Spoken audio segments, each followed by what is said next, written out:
Hey there, kids. Welcome to our summer-themed episode of Brain Food.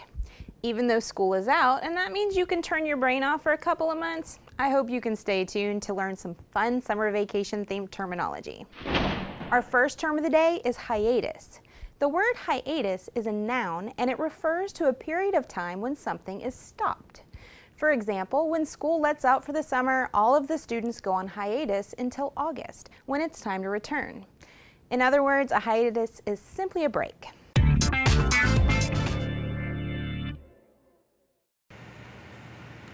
Hey guys, it's me, Sky. Today, I'm here with Alisha from Polk County's Parks and Natural Resources Division to learn about how I can have fun at Camp Rock during summer break. Hi Alisha, thanks for coming out here today and helping me learn about Camp Rock. No problem, Sky. So what is Camp Rock?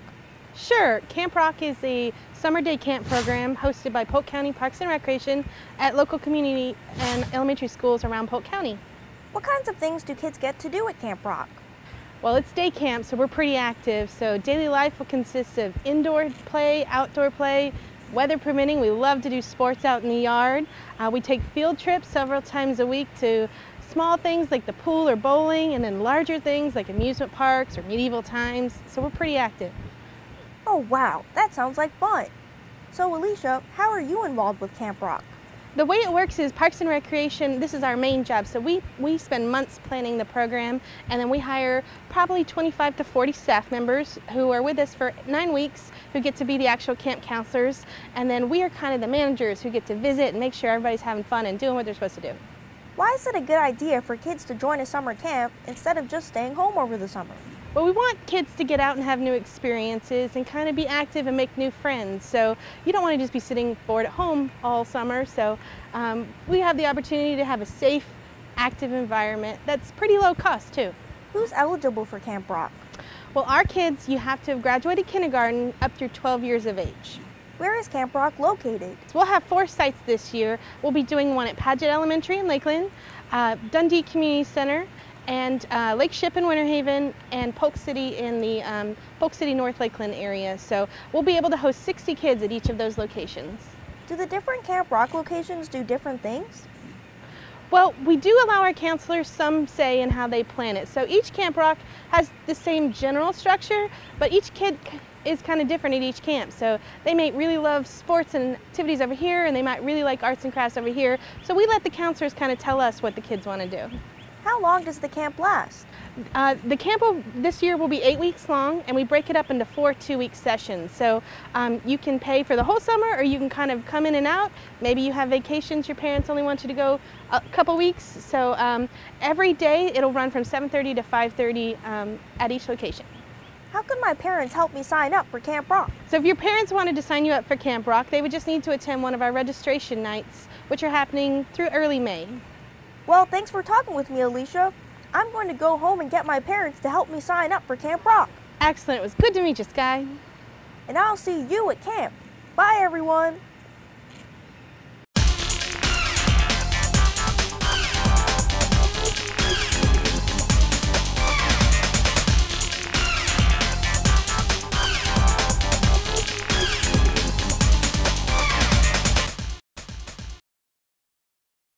Hello everyone, I'm Alyssa. Today we're here at Exploration 5 Children's Museum in downtown Lakeland for this segment of Senses Overdrive. This is Tia. She's going to be helping us with our experiment today. So, Tia, what are we going to be doing? Hi everyone. Today we're going to be learning about sound and sound waves. So, Alyssa, what comes to mind when you hear sound? Music. Music, right? So the things that we hear and the things that help us, understand music are tuning forks. Okay, so tuning forks are these really cool instruments that allow us to visually see sound, and they also allow us to hear sound waves in action. Sound is actually energy, okay? It's very similar to light, so it moves in what? It moves in currents. It moves in currents and frequencies and waves, yes. Right? So they has amplitudes, which go up and down, and then there's frequencies, how up and down and how fast they go up and down. Interesting. So, to amplify those and to visually see them, we're going to choose a tuning fork, and we're going to experiment with a couple of the items that we have on our table. Okay. So go ahead, pick which one you want to use, Alyssa. I'm going to choose this one. That one? Yes. I'm going to choose the bigger one. Okay. So to use these properly, we're going to hold them like a lollipop. We're going to hold the bottom, like the stick part, and not touch any of the top. Okay. Like you would do a lollipop. Yeah. Now we're going to just bang it gently. You can do the table, or you can do your wrist. Okay. So go ahead. Now, do you see anything? I see vibrating. Right. Yes. The tuning forks vibrate. Sorry, that's the energy that's happening. Okay. And if you touch it, what happens? Obviously, would like stop. It stops. Well, it doesn't stop. The energy is going to transfer to your finger, right? Okay. And it kind of tickles just a little bit. So, first thing we're going to do is we're going to pick up this ping pong ball. It's on a string. Okay. And we're going to give it a tap. Okay. And you're going to hold it next to the ping pong ball. Interesting. Yeah. Okay. And we can see the energy transferring. We can kind of hear that faint little sound. Yeah. You want to try? Sure. There you go. It's really cool. It is pretty cool, right? Other things we can do are we can pick up your empty cup. It can be a plastic cup. It can be a styrofoam cup. Work really cool. And you go ahead and you bang your tuning fork and you just touch it. Did you hear that? That's awesome. All right. Now, how are they different? Want to do it at the same time? Sure. They're obviously different tunes. Right, they're different frequencies, so they have different sounds. And the last thing we're going to do is visually see that vibration and that transfer of energy. Okay, so we're going to stick the tip of the tuning fork once it's vibrating into the water, and we're going to see what happens. Okay. Go ahead. That's cool. Ready? So the energy that we put into the water makes the water jump, and it has a big kind of splash. Yes. So there's different ones, and you can experiment which gives the biggest splash, which gives sort of just a little ripple in the water, as well as if you want to actually hear them, you can put them to your ear, and we can see which one sounds. Yes. This is the one you're using? Yes. Okay, we can test which one is higher pitched and which one is lower pitched. Ready? Okay, let me hear yours. Okay. All right, which one do you think is higher? This one. You're right, that one's higher.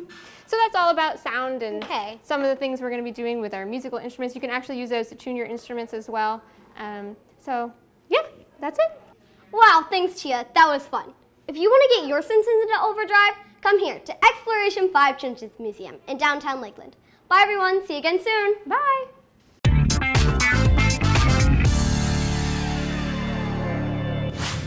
Are you ready for our second term of the day? The word excursion is a noun, which means a short trip, especially for pleasure. Can you think of any fun excursions you'd like to go on this summer? Here are some examples.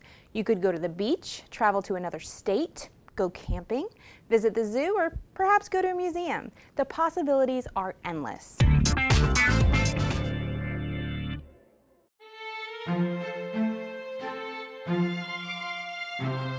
Welcome to Story Time. Today's story is called Trips Are Not for Turtles.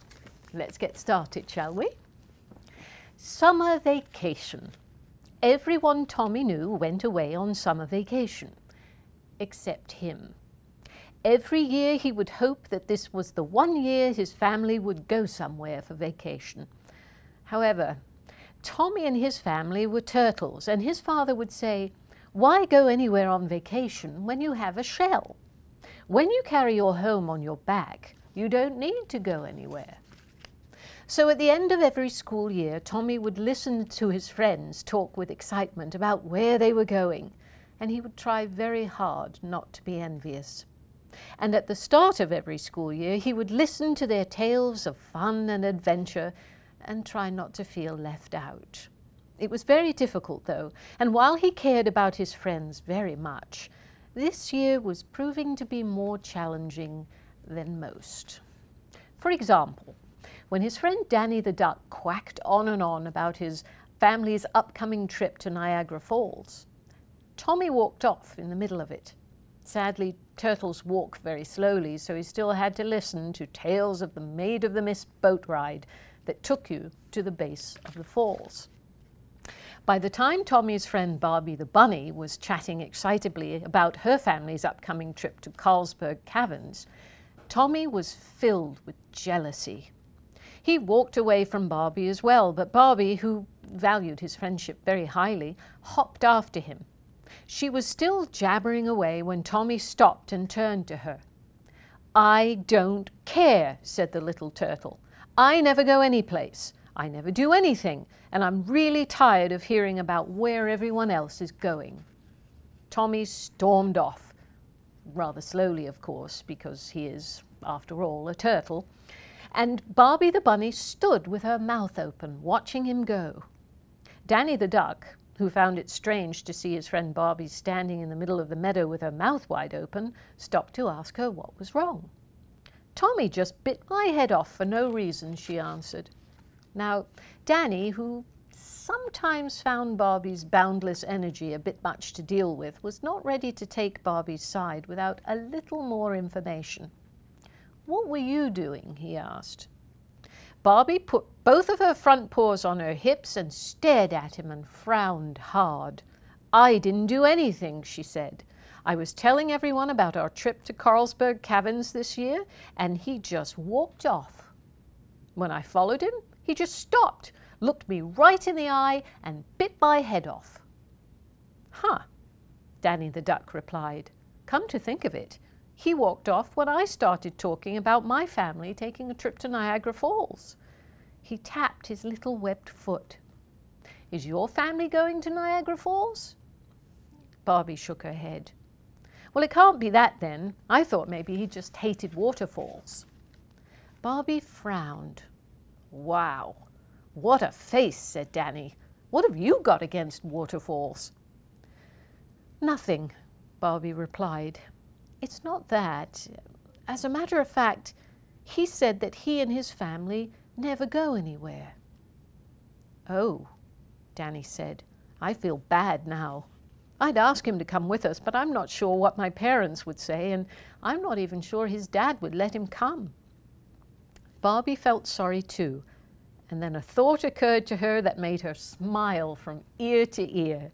"Come on," she shouted, grabbing her friend's wing. "Let's go talk to Mrs. Baxter." Now, it's very difficult to make heads or tails of an excited bunny or a determined duck, but Mrs. Baxter had been a teacher for many years, and she soon got to the bottom of what was bothering two of her best students. Part of what made Miss Baxter a very special teacher was her ability to see that every now and then rules could be bent. And so during her class's next scheduled nap time, two of the students were wide awake and very busy. Tommy woke from his nap that day feeling a little bit hungry and wondering why he could smell paint. He yawned, stretched, and then stood up and looked slowly around the room, only to find that everyone there was staring at him with big smiles on their faces.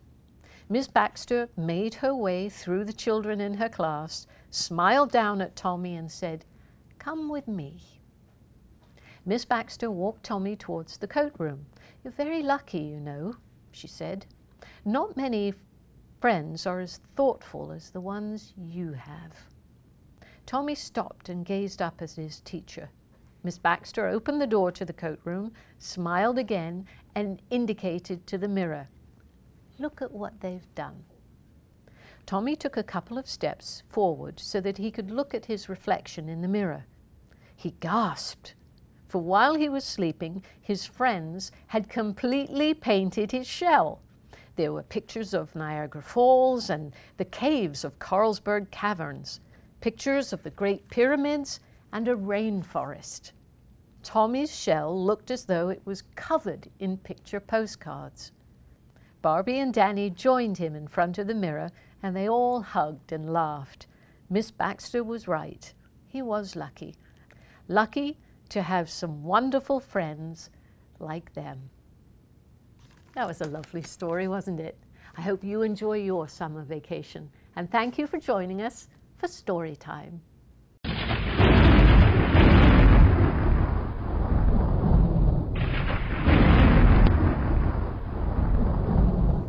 Hey everybody, it's me, Steve, and it's summer. Summertime is the best time to power up. I love to ride my bike in the summer, so I'm here at the Van Fleet Trail in Polk City. I'm gonna meet with Lauren Lingell, and she's gonna teach me all about how to stay safe and ride like there's no tomorrow. Are you ready to ride? I am ready to ride, I think. Okay, well, let's go through and make sure we are prepared and safe to go for a spin. All right. So Lauren, do you ride your bike all the time? As much as I possibly can. It's great exercise, and there's something about being around trees and feeling the breeze. It's refreshing, you know?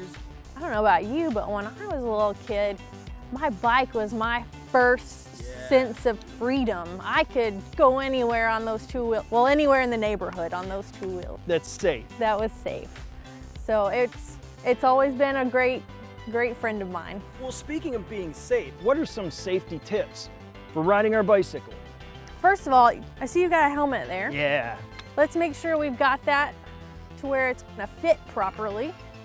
It's important to get a good fit on these, isn't it? It is.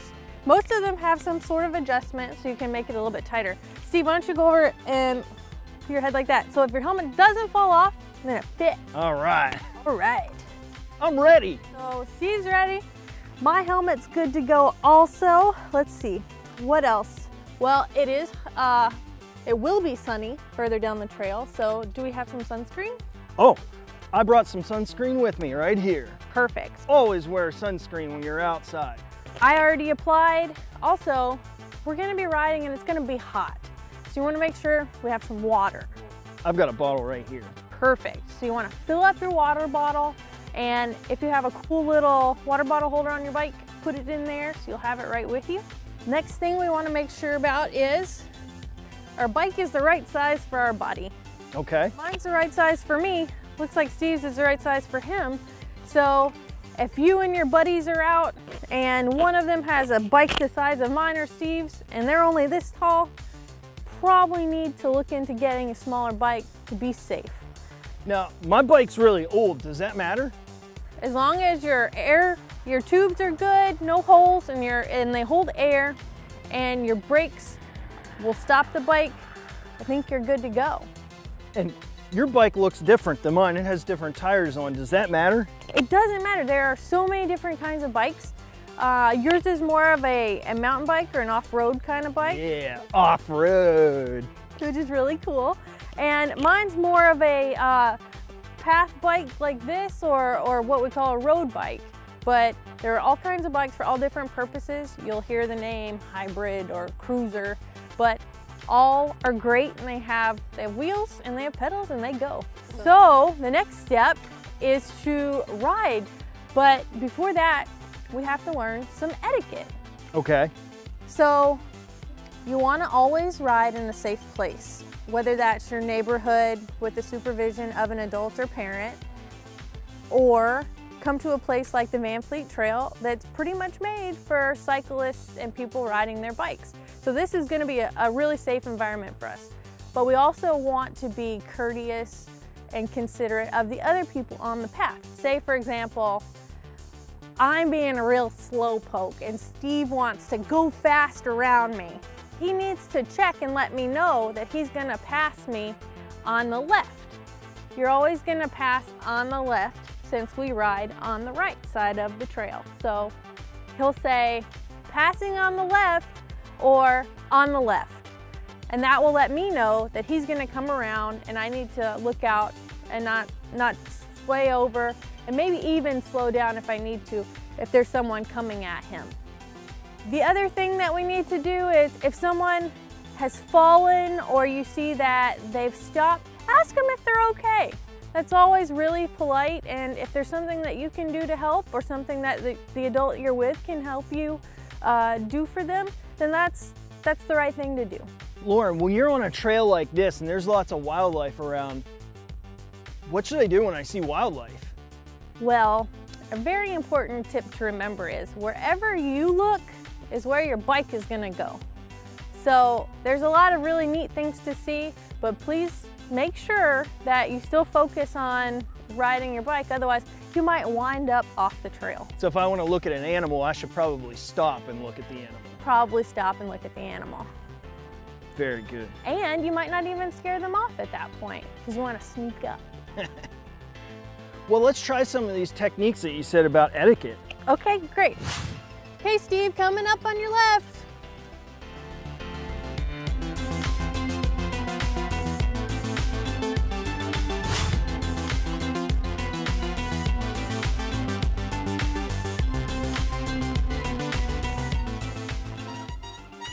Hey, Lauren, are you okay?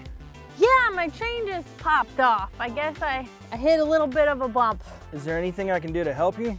I think I just got it back on, but thank you for stopping to check. All right, have a nice day. You too.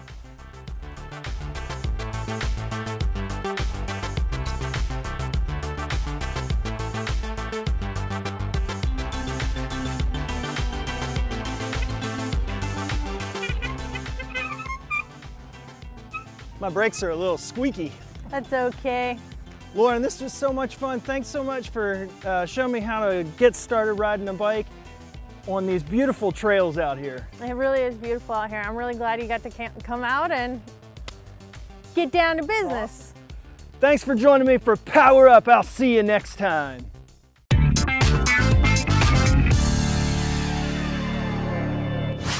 Okay guys, it's time for another summer-themed vocabulary word. Perambulate is a verb, which means to travel over or through, especially on foot.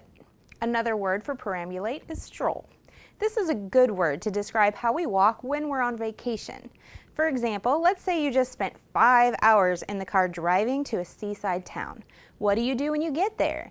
You perambulate slowly through the town, taking time to stop and enjoy the sights.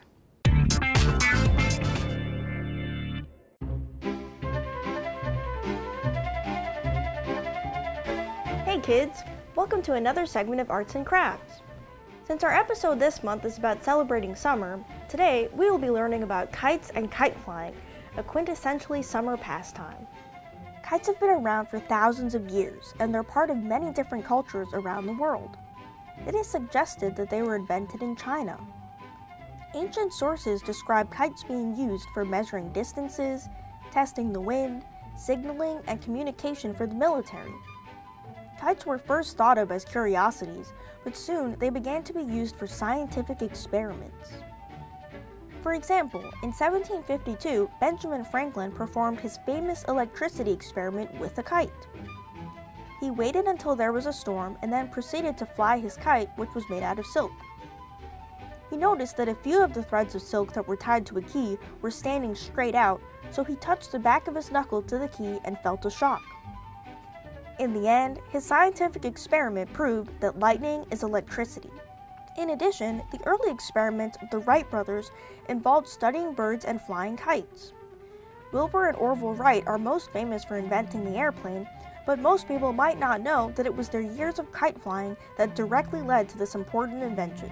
Today, kites are mostly used as a popular form of entertainment and artistic expression. There are local events and traditional festivals all over the world that display the unique artistry of kites and kite flying. Now that we've learned a little bit about the history of kites, I'm going to attempt to teach you and myself how to make one. This is going to be a little tricky, so it would be a good idea to ask your parent for some help. The materials you will need for this craft are a full sheet of newspaper, 2 1/4-inch round wooden dowels. One is 24 inches and the other one should be 20 inches. You can get these at a craft store. A long piece of string, 300 feet or longer would be best. Scissors, a pencil, masking tape, a ruler or a yardstick, plastic bags from the grocery store, a cardboard tube, and a little handsaw or box cutter. Make sure that only your parent handles this. First, make sure that your wooden dowels are the right length. One should be 24 inches and the other should be 20 inches. If they're too long, cut off the excess with the handsaw or box cutter. Make sure that your parent handles this part because cutting into these dowels is dangerous. Now, lay down the 24-inch dowel and measure 6 inches from the top. Mark the spot with a pencil. Then, place the second dowel perpendicular to the first to form a cross shape. Wrap the dowels together where they meet and make sure they're fully secure. Now you have successfully created the frame of your kite.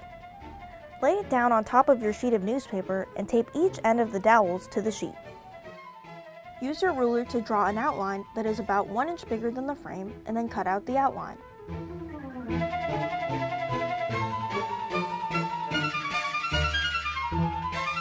Fold the edges of the newspaper over the dowel ends and tape them down securely.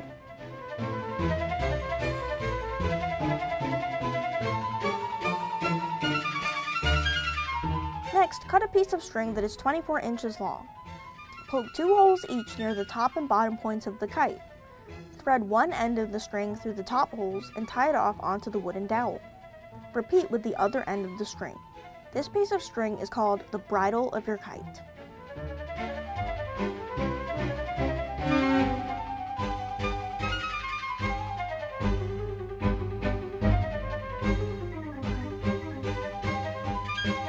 Now, you will tie your flying string to about the middle of the bridle string so that you can fly your kite. Knot the other end of the flying string around a paper tube and wrap the rest of the string around the tube.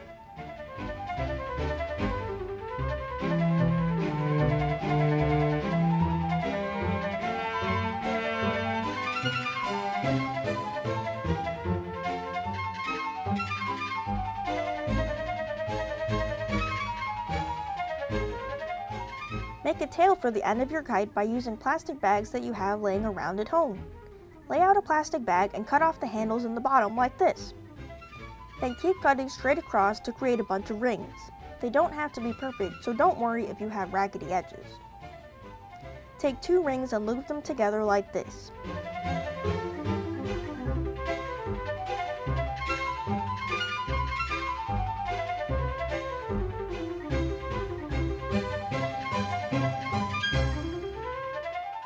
Keep going until you have a length that's about 6 times as long as the kite itself.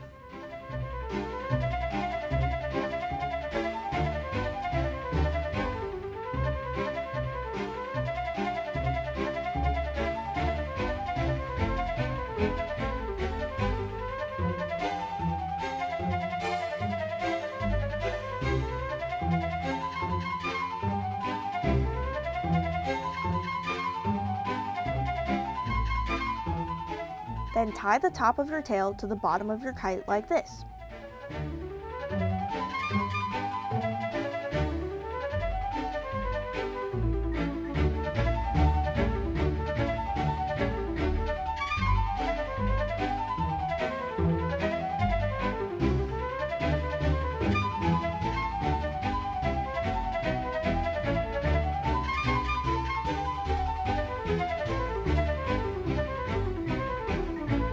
And there you have it! Making a kite is a fun activity that everyone in the family can enjoy, and when you master making a basic kite, you can try to make any other shape or size you want. When you're ready to fly, take your kite with you to the beach, the park, or a large, open, and fairly windy area. It's also a good idea to bring some scissors, tape, and string with you in case you need to make any adjustments. I hope you had fun learning how to make a kite with me. Have a wonderful summer, and I'll see you next time for more arts and crafts.